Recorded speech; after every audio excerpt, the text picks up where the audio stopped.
Welcome back to Beauty Marks Podcast, a space where we embrace marks acquired through our journey. My name is Elizabeth Javillon, and welcome back to another episode 73 of this podcast. I was very excited this week for two things. First, the weather is amazing, and I'm finally able to wear my winter clothes, and that is the best. And you know what I mean? Like that you save up all your winter clothes just to wear for like the 1 week that it's cold. And the second thing is that I got to watch Reedeming Love by Francine Rivers. And this book was originally published in like 1990s and then brought back again in the 2000s. And I actually got to read it in like, I think it was like 2016, 2017 that I first read it. And it's a huge book, but I literally sat down and read it in like a day. Like the first time that I read it, I like couldn't put it down. It is definitely a very hard topic that is showed through the book and that's talked about in the book. But, you know, I am definitely someone that like those topics don't, not that they don't faze me, but like I know even though they're hard topics, I feel like it's like real life. So it is about a prostitute and her story, her trauma, but the message of it is just so impactful. And I hope that you either read the book if you love reading, or you actually see the movie and then we can chat about it because I don't want to do any spoilers, but it's definitely a really, really good movie. I definitely feel like the book is just 10 times, like just always when you have a movie that's done out of a book, I feel like the book is just always better. But it's still really, really good. And it's very closely, there are some differences, but really good. And yeah, I just really enjoyed watching that. It really like touched me, seeing the visual of what I always thought the book characters would look like and just like the message that comes across. Definitely got emotional. And like even today's message, it has to do with a little bit about that, not ruining the movie, of course, but because it just like the message just keeps like in my head. I also got to started reading a new book this week, and it's called Attached: The New Science of Adult Attachment by Amir Levine and Rachel S.F. Heller. And that is also a good book. So if you haven't read, and I know I've talked about attachment styles with Maria on this podcast with my counselor, and it's just mind blowing when you start like thinking about relationships as like there's so many parts to a relationship, not just like compatibility and not just like your values, but then it's like once you're in the relationship, like what is your communication style? Like what are like are you an avoidant attachment? Are you an anxious attachment? Like what that's created like in childhood. And then there's just like so many things that go into relationships that I feel like are very important to learn about. And the more information you know is just more to educate yourself to be aware. And that self-awareness is very, very important. And hopefully, and those things, all these things can be learned. Like, you know, I'm 26 right now and I'm learning about attachment to another level than I have. And I've been in relationships before, but I feel like this is like so like it explains a lot of like my relationship issues, like things that were like frustrating in relationships. And now I'm like able to see them based on like attachment and like how that works. And like it's really, really good. So I hope that you read that book as well. And I'm really in that phase of like continuing learning and doing the work. So the kind of the thoughts that has been playing like in my head and over is just like that really God can use every part of our story. And sometimes I know I have struggled with this, is like to forgive myself and forgive myself of the things that I have either done or what I have allowed, and forgive the past version of ourselves, because sometimes we still live like that version of ourselves. And sometimes we don't really like walk in the acceptance that we're not that person anymore, even though we have like been forgived, we have been transformed, like our mindset is different. We're not like in the same place, but we still sometimes act like we aren't. Like we think that we don't have a voice, or we think we're weak, or we are intimidated, or we fear like that other people are kind of like not going to respect us, or when in reality, like where we're at right now, because we've done some work, and because we're in a different situation, because we've cut off certain people, and we've set boundaries, and we've worked on some of our trauma, like we've healed from some things, like, and we're not living in the same way that we were like a year ago. We are like strong, and we have found our voice, and we can stand up for ourselves. Like we're not a child anymore. Like we have our voice. And sometimes we see ourselves through the pain that we experience. And I know that I have dealt with that. Um, Especially recently, that I am preparing for a special event in February, and I'm really excited to share that with you guys. I'm actually was invited to be a part of a women's event to speak about my story and to share a message. And I am so honored to do that. But as I have been preparing for the speaking event, I definitely feel like things are coming up. And the more I like think about like my story, and like what has taken to all the components of my story, and like what has happened, and a lot of that I have worked through, um but there are some things that sometimes I I have to remind myself, like I'm not that version of myself anymore, and I have to give myself like compassion. And like as much as God has forgiven me for my faults, and he has given me so many chances, and he has been there like to literally help me back up, and has given me the strength to do so. Like I have to walk in that freedom, and I have to remember the freedom that I have in God, like in my relationship with him, how I have turned away from my old ways, and I am now walking in a new way. Like I have to give myself also a chance, and I have to actually walk in the freedom that I have. Um, and see myself like I am redeemed, like I am not that same person anymore.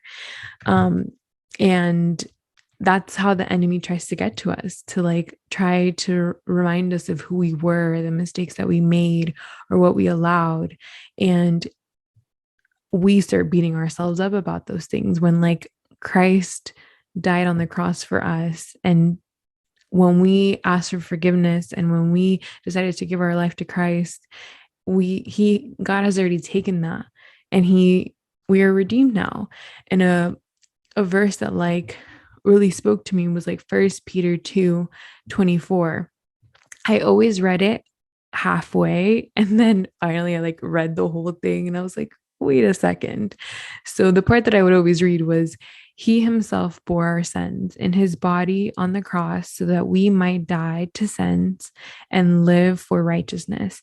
By his wounds you have been healed. So when I was growing up, the verse that I would always hear is like, by your stripes I am healed. Like when it talks about like healing in your body that you needed, or healing that you were praying for. So like that was the part that I always read. But the part that I didn't fully like take in was continuing verse 25. So First Peter 2:25, for you were like sheep going astray, but now you have been returned to the shepherd and overseer of your souls. So not only did God bear our sins on his body when he died for us, that we may live a righteous life and have been healed through his wounds. But now God is saying, you were lost and now you are found and you have been returned. You are not the same person, but that you were before. So it's like live in your righteous, like live like you are redeemed, like live and walk in that freedom. And I feel like that verse to me was just like, wow, like we can literally be our own, like we can be missing out on the parts of what God wants to do in our lives because we either like don't forgive ourselves for the things, for the past version of ourselves, and we still walk in that, or we also let people take us back to who we were. Like they either remind us, they don't let that version of ourselves, the person that made mistakes, the person that allowed certain things, the unhealed version of ourselves, they like hold on to that version of ourselves, or they shame us for who we are today or for our past mistakes, or we shame ourselves and we go back to that version of ourselves because we don't truly accept the freedom that we have been given. So I just want to remind someone today that you are forgiven, you are new. So like walk in that freedom and don't allow anything to take you back to that old version of you and that place that you work so hard to get out of. Like, don't allow the enemy, don't allow shame, don't allow, if it's people, like, make sure that you are walking in that freedom that God has given you and you are redeemed. You are a completely different person. And I commend you for that. So, really wanted to share that with you. It's First Peter 2:24-25.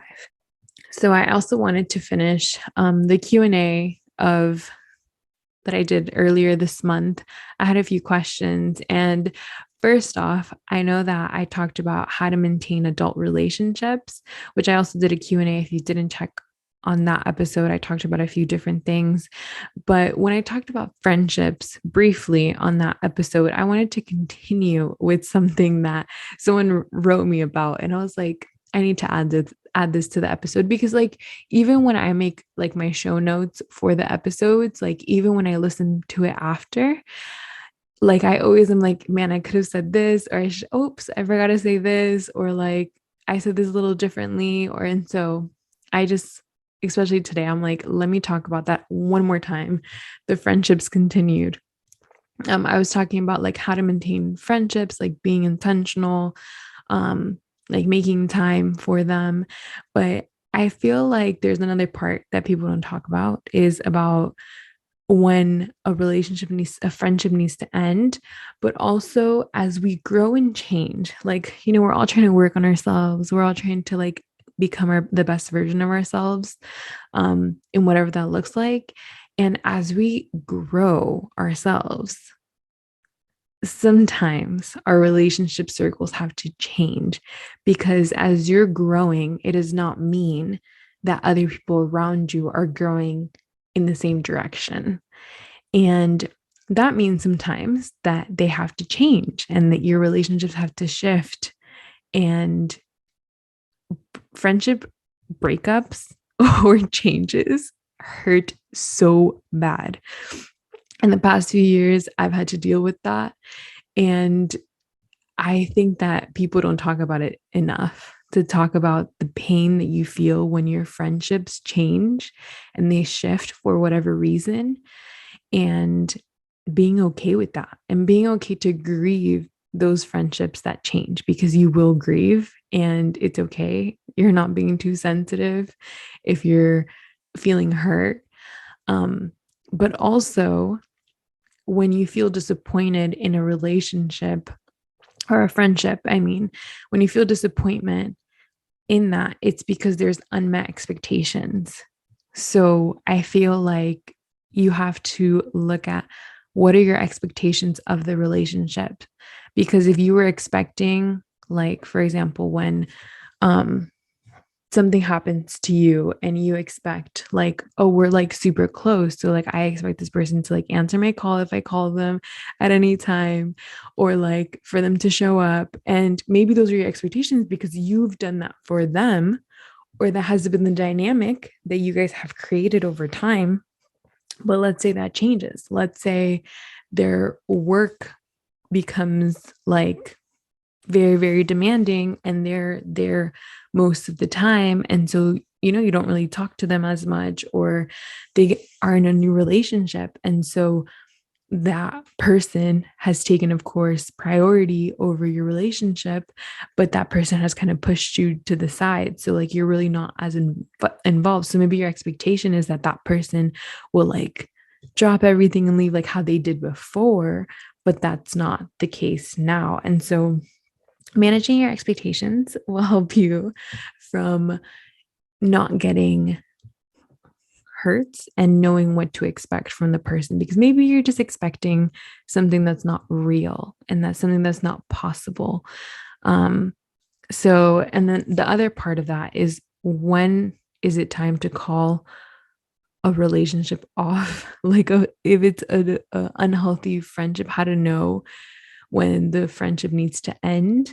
I feel like when it's draining, when it's a one-sided relationship, that you always feel like you're either giving all the time or you're always reaching out and you feel like it's not reciprocated, or making time for, when you feel like you the other person is not self-aware and is doing things to hurt you, and you express those things and that person still kind of like doesn't acknowledge or doesn't change those things because they feel like this is the way that I am, and like even though that's hurting your friendship, I feel like that's when you have to reevaluate the relationship.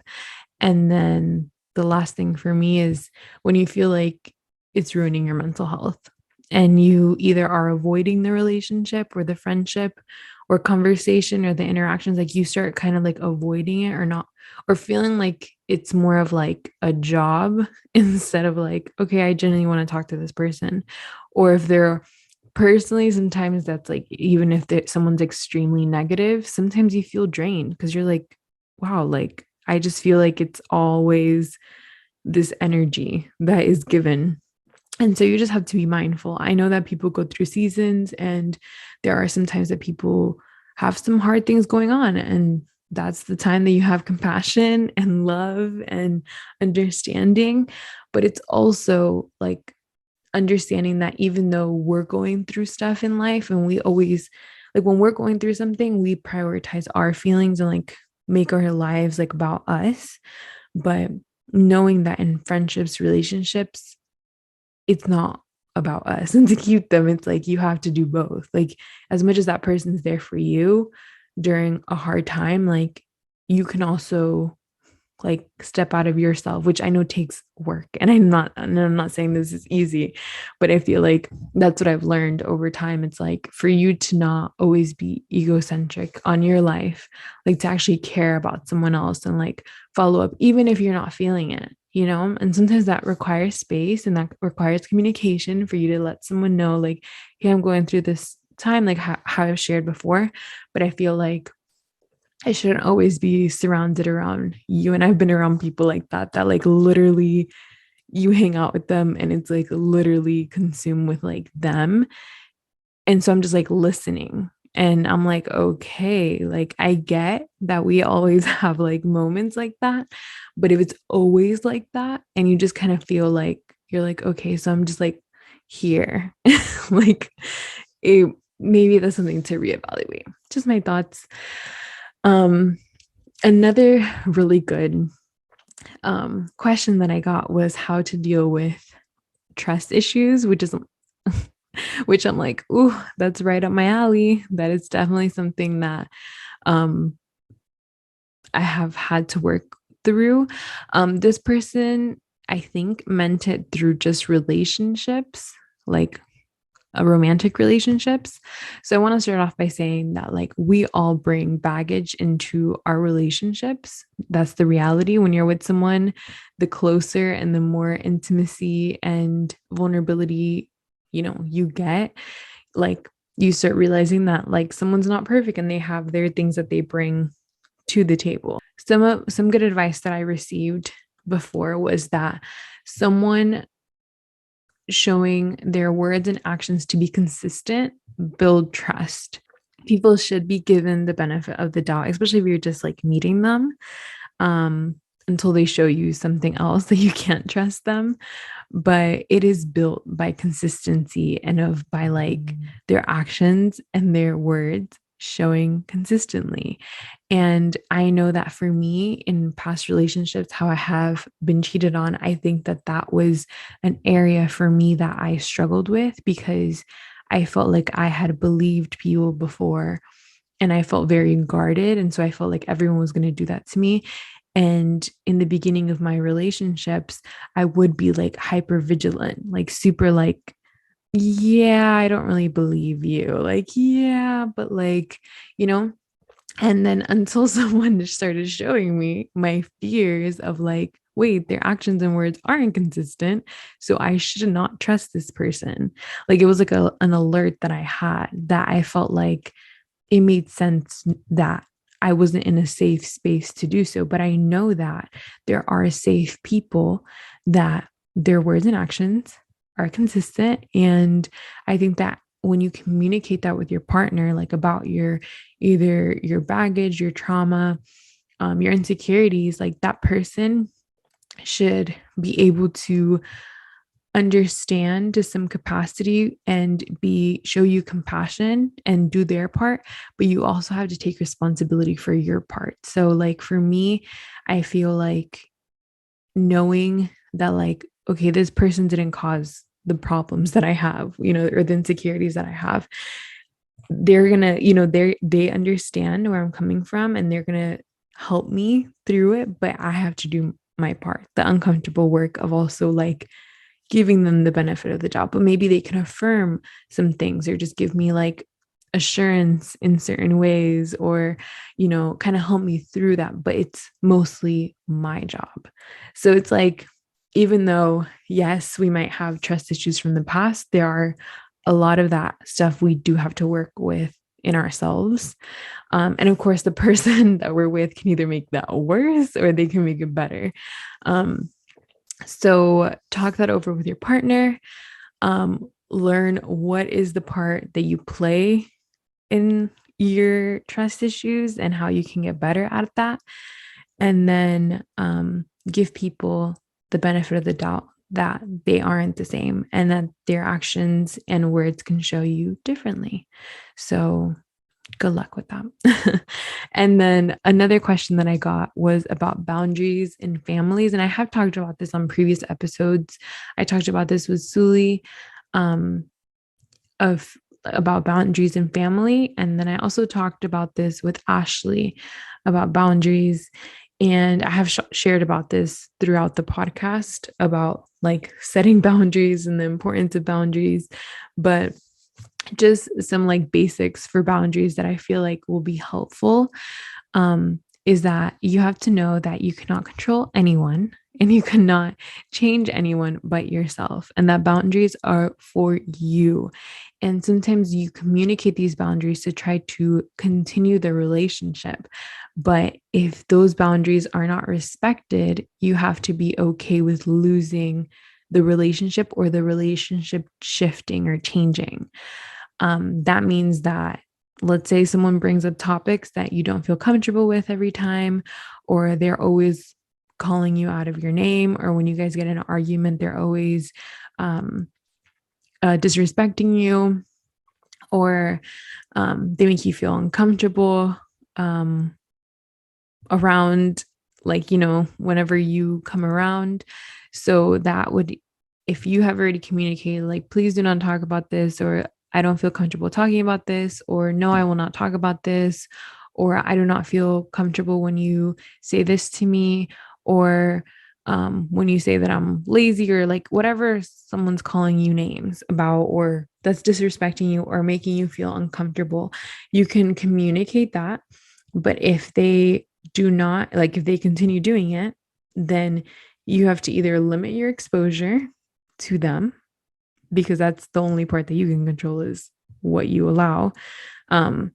Because you can't change them. If every time that you go around someone, they're going to curse you out, or if or they're going to call you out on something, or they're going to bring up the same topic and you know that they are going to do it, you have to start either limiting exposure to them, or every time they bring it up after you have already communicated that, then you have to leave and say, I will not be continuing this conversation. I know it sounds like very like robotic, but that's like effective communication. You can do your part, and you can at least set those limits with them. And I feel like that will help you to manage that situation, especially if it's family. Start acting like letting people know that like, this is my line, and like, these are the consequences if you continue to do this, and actually like mean those consequences. And it's not an ultimatum, because you're actually like sticking to what you're saying, and it's out of respect because you actually want to keep the relationship and you're actually trying to work through the relationship. Sometimes you need space from those situations, but you can also learn your part that you play in setting those boundaries. And I know it's super hard and super uncomfortable, especially when you're first starting to set boundaries.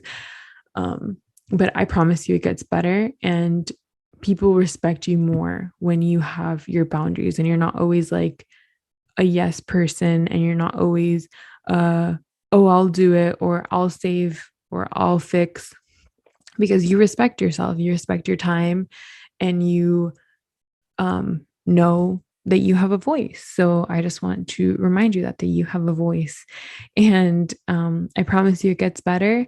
It is so empowering once you start using your boundaries and start like walking in that and using your voice. After that, I'm telling you, you're going to be like, no, don't want to do that. Nope, that is not okay. Like, you just start calling things out for what they are. And I feel like it's so freeing, because for so many years, a lot of people struggle with boundaries and sometimes even codependency and all of that. So I know you can do it. So thank you guys so much for tuning into this week's episode. I hope you got something out of it, either some encouragement, some little answering of the Q&A part. I'll be doing more of these. I feel like my Q&As ended up being like tips for like life. So if you want me to do like a whole little session about like just questions and answers, not even about like my life, it's just more about like what's going on in your life that I can kind of guide you through, or like give you some encouragement, or tips, whatever it might be. Would love to chat about that. And make sure to subscribe to this podcast. Follow me at Elizabeth Sabby. I am back on social media, slowly but surely getting back on.